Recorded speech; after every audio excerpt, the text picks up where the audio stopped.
বিভিন্ন গণজাতীয় সংগঠনৰ মুৰব্বী ব্যক্তিসকল এই অনুষ্ঠানত উপস্থিত আছে আৰু অসমৰ বিভিন্ন প্ৰান্তৰ পৰা উপস্থিত হ'ব পৰা এই অনুষ্ঠানত উপস্থিত হ'ব পৰা শ্ৰদ্ধাৰ মোৰ নেতৃত্বাধীন ব্যক্তিসকল গোৱালপাৰা জিলাৰ বিভিন্ন প্ৰান্তৰ পৰা উপস্থিত হ'ব পৰা জাতি ধৰ্মৰ নিৰ্বিশেষে এই ৰেলীত উপস্থিত হ'ব পৰা মোৰ শ্ৰদ্ধাৰ ৰাইজসকল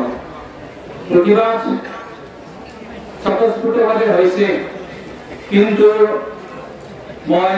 খুব সঠিককৈ আৰু লগাখিনি কথা ক'ব বিচাৰিছোঁ যে দুখৰ সময়ত আজি এই অনুষ্ঠানত এই সভাত সকলো স্বতঃস্ফূৰ্তভাৱে ওলাই আহিছে হত্যাকাণ্ডৰ লগত জড়িত যিসকল ধন আলী তালুকদাৰ বাহাৰ আলী আৰু ৰহমান আলী এই যেহেতু নাৰকীয়া কাণ্ডৰ মূল কালপিত ধন আলী তালুকদাৰ এইখনে তেওঁৰ মানে প্ৰথম ঘটনাখন আছিল ইয়াৰ আগতো যোৱা মানে ৰাজ পূজাত এনে এটা ঘটনা হৈছিল কিন্তু আইনৰ মেৰপেচত তেওঁ বিৰোধ ৰখে 3 মাহৰ পিছতে তেওঁ বেৰলৈ ওলাইছিল এইটো তেওঁৰ মানে দ্বিতীয় মানে তেওঁৰ নাৰকীয় কাণ্ড কিন্তু মই আজি খুব দুখেৰে কওঁ স্থানীয় বিধায়ক হিচাপে মই তেখেতসকলৰ ওপৰত দিছোঁ মই গণতন্ত্ৰ প্ৰশাসনক জনাইছোঁ কিন্তু আজিলৈকে অসম চৰকাৰৰ কোনো প্ৰতিনিধি এতিয়ালৈকে দেখা দিয়া নাই আমি খুব দুখেৰে প্ৰকাশ কৰোঁ কিন্তু আইনী মেৰপেচ হ'লেও আজিৰ এই প্ৰতিবাদটোৱে আমাৰ শেষ প্ৰতিবাদ নহয় কাৰণ আইনী মেৰপেচত এজন ৰেপিছে এজন ধৰ্ষণকাৰীয়ে 3 মাহৰ পিছতে তেওঁ বেৰলৈ আহিব এতিয়া আমি কি কৰিম আমি পুনৰ প্ৰতিবাদ কৰিব লাগিব পুনৰ একত্ৰিত হ'ব লাগিব গতিকে আজি এই সুযোগতে মই সন্মানীয় বিভিন্ন দল সংগঠনৰ বিষয়ববীয়া নেতৃত্বাধীন ব্যক্তিসকলক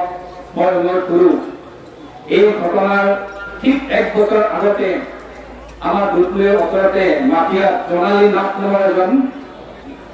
অতি নিৰ্দোষী ব্যক্তিক হানি ঘুচি হত্যা কৰিছিল সেইজন হানি ঘুচি হত্যা কৰা ব্যক্তিয়ে 3 মাহতে তেওঁ বেৰলৈ বিৰোধৰ বেদ তেওঁ প্ৰদান দি আছে গতিকে ৰাইজসকল খুব সাৱধান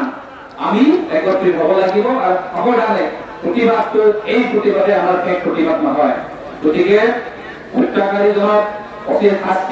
ফাষ্টেগৰ কথা চৰকাৰে কৈ আছে ফাষ্টেগ হ'ল আমি দেখিছোঁ ফাষ্টেগ গভৰ্ণমেণ্টে কয়হে চৰকাৰে কয়হে ফাষ্টেগৰ কোনো ব্যৱস্থা আমি দেখিবলৈ পোৱা নাই কিন্তু এই সুযোগতে মই চৰকাৰ অনুৰোধ কৰোঁ ফাষ্টেগৰ ব্যৱস্থা কৰিব লাগে দোষী ব্যক্তিক কঠোৰৰ পৰা কঠোৰ শাস্তি দিব লাগে শাস্তি নহয় শাস্তি দিব লাগে আৰু যিসকল দুৰ্ভগীয়া আমাৰ নাবালিকা ছোৱালী দুজনীৰ একেলগে সংস্থাপন দিব লাগে আৰু যিজন মানে ফুল কোমলীয়া ডেকা হিৰণ্ময় ঠাকুৰাৰীক কম্পেনচেশ্যনৰ কাৰণে অতি কমে 20 লাখ টকা আমি দাবী কৰিছোঁ আৰু